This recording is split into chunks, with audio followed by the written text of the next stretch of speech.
शरीर परमात्मा का मंदिर है। शरीर एक पूरा ब्रह्मांड है। जो कुछ भी इस ब्रह्मांड में है,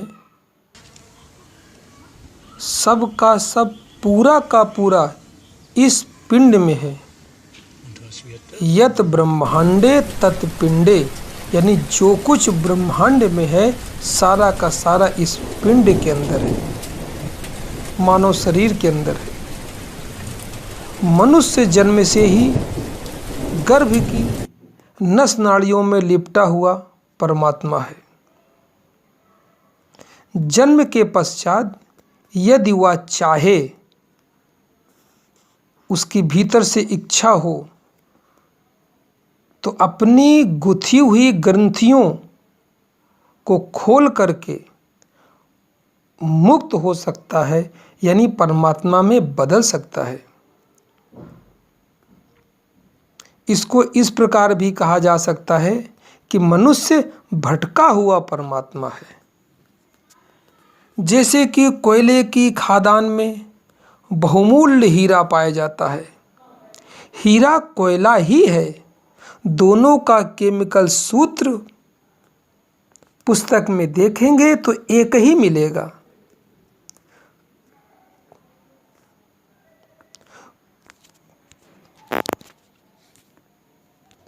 कोई कोयले का पत्थर करोड़ों वर्ष पड़े पड़े सूर्य के प्रकाश में किसी विशेष कोण पर जब लाइट पड़ती है तो कोयला हीरा में जमीन के अंदर बदल जाता है।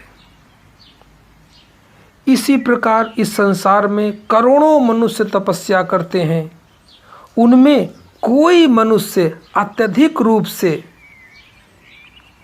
तपस्या करता है, उसके ऊपर तप रूपी प्रकाश पड़ता है और वह परमात्मा में बदल जाता है। अब जाकर उसे बोध होता है कि यत ब्रह्मांडे तत् पिंडे। ये केवल कहने की बात नहीं है, यह बोध की बात है।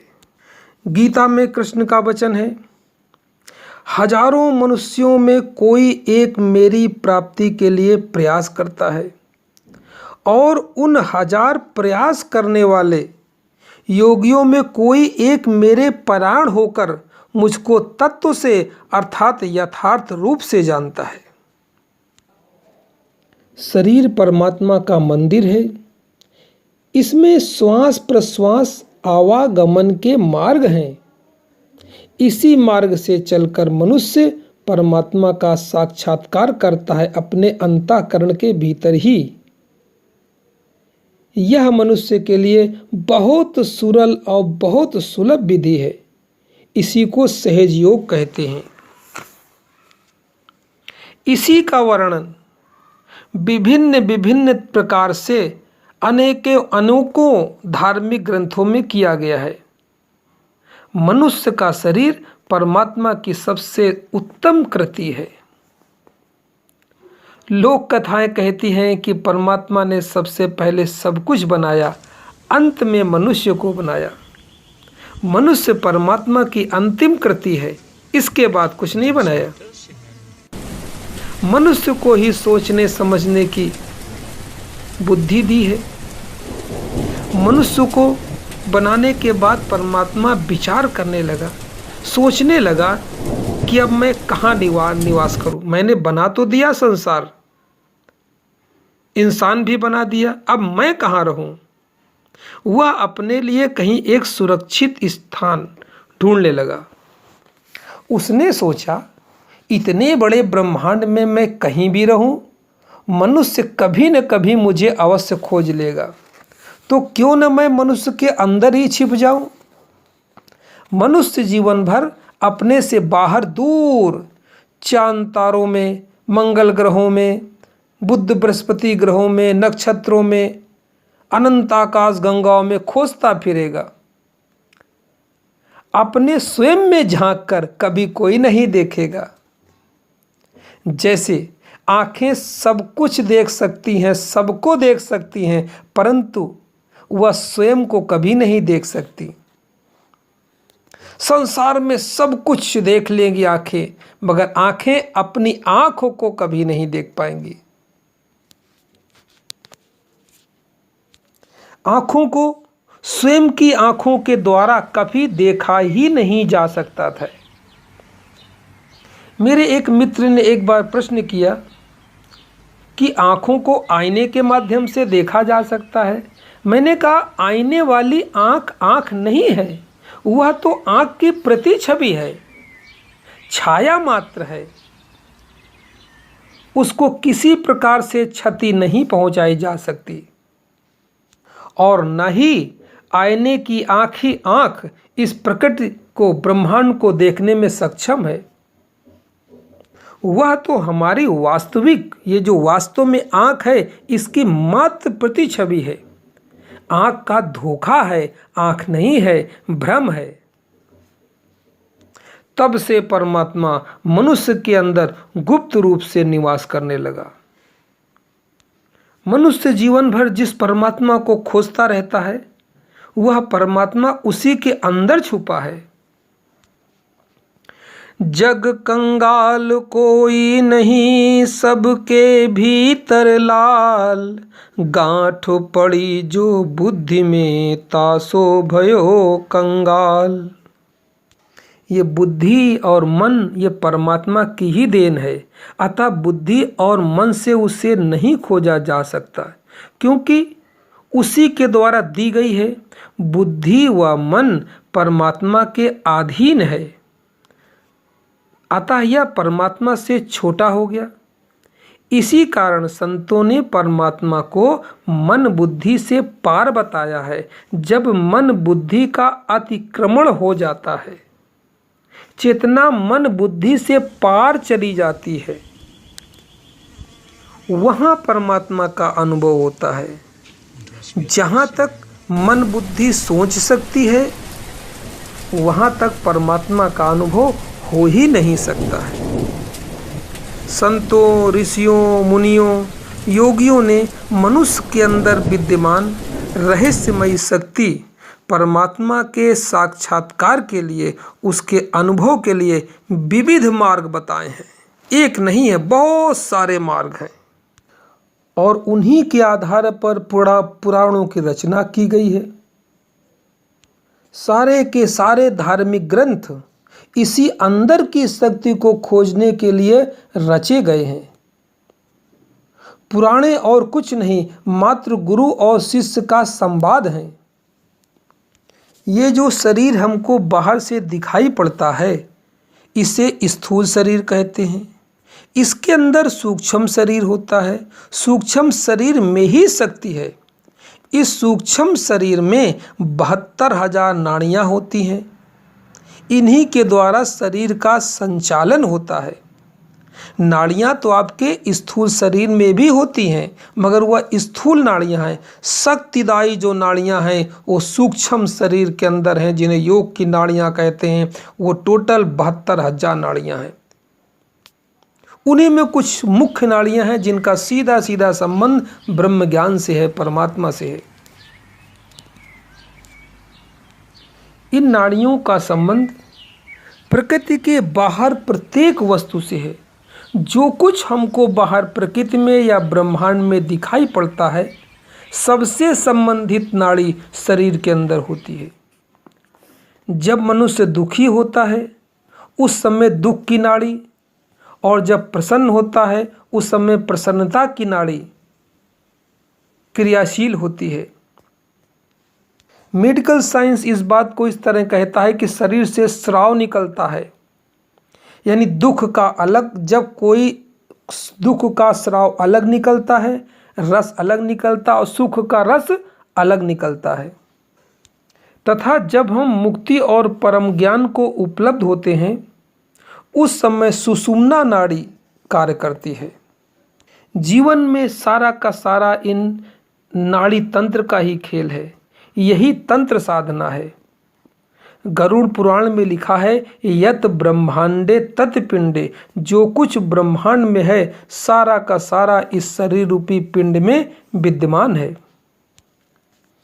घर के इलेक्ट्रॉनिक उपकरण, कंप्यूटर, टीवी, रेडियो, मोबाइल आदि में देखें, इसमें कुछ भी दिखाई नहीं पड़ता है।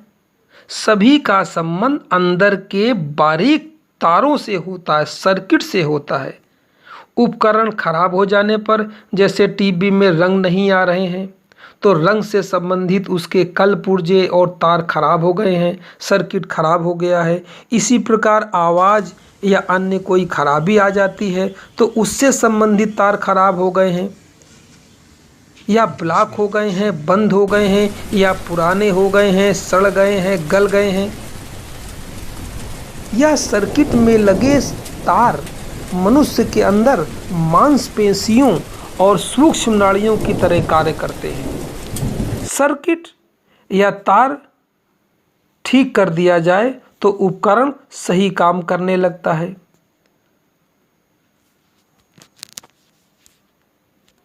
और जब कभी कंप्यूटर में वायरस आ जाता है तो सही स्थिति में काम करने वाला कंप्यूटर भी खराब हो जाता है, मन के मुताबिक सही परिणाम नहीं देता है। उसी प्रकार देश, काल, परिस्थिति, माहौल, वातावरण, जीवन शैली के परिवेश के कारण मन में एक दूसरे की परस्पर विचारधाराओं के कारण, वैचारिक अशुद्धियों के कारण इतना वायरस प्रवेश कर जाता है कि जीवन में तनाव, मानसिक विक्षिप्तता, अज्ञान, भय, मिथ्या अभिमान ये अपना घर बना लेते हैं। अब ऐसे में करना क्या है?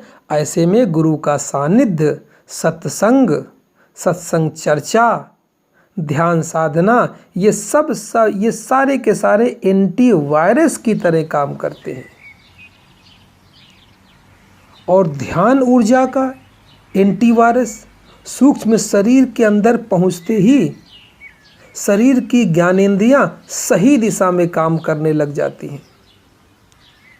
इसी प्रकार मनुष्य को इस अध्यात्म के रास्ते चलते चलते विभिन्न प्रकार की अदृश्य शक्तियां,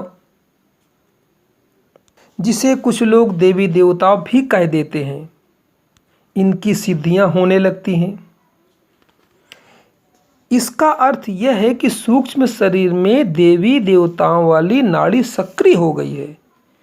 यदि किसी को नकारात्मक शक्ति, नेगेटिव, मानवीय विद्युत शक्ति, भूत प्रेत संबंधी भय लगने लगा है तो उसके अंदर तामस नाड़ी, जो ईड़ा नाड़ी है, वो कमज़ोर और अशुद्ध हो गई है। यानी तामस की नाड़ी जब कमज़ोर और अशुद्ध हो जाती है तो व्यक्ति को भूत प्रेत या भय संबंधी पीड़ा सताने लगती है। इसका सीधा संबंध ईड़ा नाड़ी से है, तामस नाड़ी से है।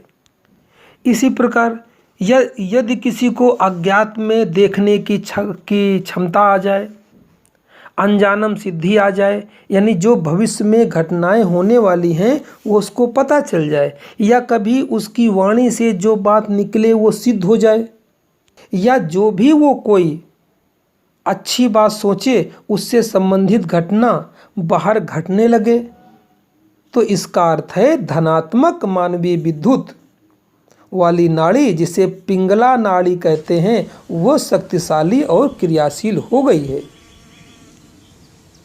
आपने देखा होगा कभी कभी यह नाड़ियाँ पूजा पाठ, जप तप, ध्यान साधना या कभी अचानक संयोगवश कुछ विशेष अज्ञात स्थानों पर अचानक चोट के लगने के कारण भी सक्रिय होती देखी गई हैं। परंतु यह सबके लिए संभव नहीं है। यह सब मनुष्य के पूर्व जन्मों की साधना और संस्कार के कारण ही होता है कि अचानक कहीं चोट लगी और वो नाड़ी, अदृश्य नाड़ी, अतीन्द्रिय नाड़ी सक्रिय हो गई। कभी कभी लाखों करोड़ों घटनाओं में से ऐसी भी घटना अखबार या टीवी चैनलों पे प्रकाशित होती है, आपने देखी होगी कि कोई व्यक्ति पहाड़ से ऊंचे गिरा, उसके चोट लगी और वो ज्ञान की बातें करने लगा। चोट के लगने से उसका प्रभाव सीधे सूक्ष्म शरीर में गया और उसकी छठी इंद्रिय सक्रिय हो गई, मगर इसमें बहुत हाथ उसके संस्कार का है, पूर्व जन्म की गई साधनाओं का सीधा सीधा संबंध होता है। और इसी कारण उसको दिव्य ज्ञान होने लगता है। शरीर के अंदर दैवी आघात बिंदुओं, जिन्हें चक्र कहते हैं, ग्रंथियां कहते हैं, उन पे कभी कभी चोट लगने के कारण वह सक्रिय हो जाती हैं और उनका प्रभाव मन आत्मा पर सीधा पड़ता है। इसलिए कहा जाता है कि दिखाई न देने वाली नाड़ियों का शरीर और मन से सीधा संबंध है। इस प्रकार भीतर की विज्ञान, अंतर्विज्ञान, इनर एनर्जी और बाहर का संसार, इन दोनों में एक तारतम्यता होती है, एक लयबद्धता होती है। जैसे माना किसी को भूत प्रेत संबंधी कोई बीमारी है तो तथाकथित वाम मार्गी तांत्रिक उस व्यक्ति का उपचार दुआ, ताबीज, हवन रूपी तांत्रिक उपायों से करेगा। वाम मार्गी तांत्रिक का अंत ये हुआ कि उस सिद्ध पुरुष की बाईं नाड़ी अधिक शक्तिशाली है। वाम मार्गी माने बाईं नाड़ी, और डॉक्टर उसको मानसिक बीमारी मानकर उसका शरीर के अंदर दवा, इंजेक्शन आदि से करेगा। इस प्रकार बीमारी को चिकित्सा विज्ञान भी स्वीकार करता है। अब इस प्रकार की बीमारी को, जिसे लोग भूत प्रेत कहते हैं, इस बीमारी को मेडिकल साइंस भी स्वीकार करता है। इसका एक नाम भी दिया है, डबल पर्सनालिटी डिसऑर्डर कहते हैं इसे। सामान्य साधारण लोग स्थूल शरीर, सूक्ष्म शरीर, कारण शरीर या इसके पूरे विज्ञान को न समझ पाने के कारण इससे संबंधित बीमारियों को भूत प्रेत या हवा बयार का रूप मान लेते हैं। मनोवैज्ञानिक केवल मानसिक स्तर पर गंभीर बीमारी ही मानता है। उसके द्वारा सम्मोहन आदि से इस बीमारी का इलाज संभव हो जाता है। मेरी माने तो दोनों उपाय सही हैं। बाहर से तंत्र मंत्र हवन ताबीज से सही करने पर अंदर सूक्ष्म नाड़ियां ठीक हो जाती हैं। यह तंत्र का साइकोलॉजिकल प्रयोग है। डॉक्टर शरीर के अंदर से इलाज करता है, वह शरीर और मन दोनों को ठीक कर देता है। यह दोनों ओर से संभव है। रोगी दोनों ओर से ठीक हो जाता है। तांत्रिक ऊपरी विधियों से, तांत्रिक क्रियाओं से ठीक कर लेता है तो अंदर असर हो जाता है। डॉक्टर अंदर दवाएं देता है तो उससे नाड़ियां ठीक हो जाती हैं। कुल मिलाकर के है सूक्ष्म शरीर की सभी नाड़ियों का खेल। बाहर से इलाज करने पर अंदर की नाड़ियां ठीक हो जाती हैं और भीतर नाड़ियों का इलाज करने पर बाहर शरीर और मन ठीक हो जाता है। जबकि मेडिकल साइंस और तांत्रिक योगी आपस में एक दूसरे की बात को मानने को कतई तैयार नहीं है। आने वाले भविष्य में शोध का ये बहुत अच्छा विषय बन सकता है। अब इसी सिद्धांत से समझिए। इस सिद्धांत के क्रम में शरीर में यदि कहीं परमात्मा या शक्ति है तो उसकी भी नाड़ी शरीर के अंदर होनी चाहिए। उस नाड़ी पर यदि प्रयोग किया जाए तो सर्वत्र परमात्मा का अनुभव होने लगता है। योग मार्ग में परमात्मा का अनुभव करने के लिए जिस नाड़ी पर कार्य किया जाता है उसी को कुंडलिनी नाड़ी कहते हैं और इस प्रयोग को कुंडलिनी जागरण कहते हैं। यह कुंडलिनी जागरण मनुष्य के अचेतन में गुप्त रूप से छुपी हुई ब्रह्मांड की शक्ति ही है। आपने चर्चा सुनी, शरीर परमात्मा का मंदिर है। बार बार इस चर्चा को सुनिए। जब बिल्कुल स्पष्ट हो जाए मन में, तब जाकर के ध्यान साधना करने में, तपस्या करने में थोड़ा बल मिलेगा, आनंद आएगा, मन लगेगा। क्योंकि अब आप जान गए हैं कि परमात्मा शरीर के भीतर ही छुपा है, उसी की शक्ति को जगाना है। मेरी बातों को सुना, अगर जरा से भी मेरे विचार आपके विचार के अनुकूल लगें तो अपने धार्मिक मित्रों, जो भी आपके धार्मिक मित्र हों, उन पे लिंक भेजिएगा। अगली वीडियो जो मैं डालूंगा वो आपको पहले उसकी जानकारी आपको मिल जाए, इसलिए मेरे चैनल को सब्सक्राइब कर दीजिएगा और बेल आइकन भी दबा दीजिएगा, ताकि जितने भी वीडियो मैं डालता रहूं इस लॉकडाउन के पीरियड के अंदर।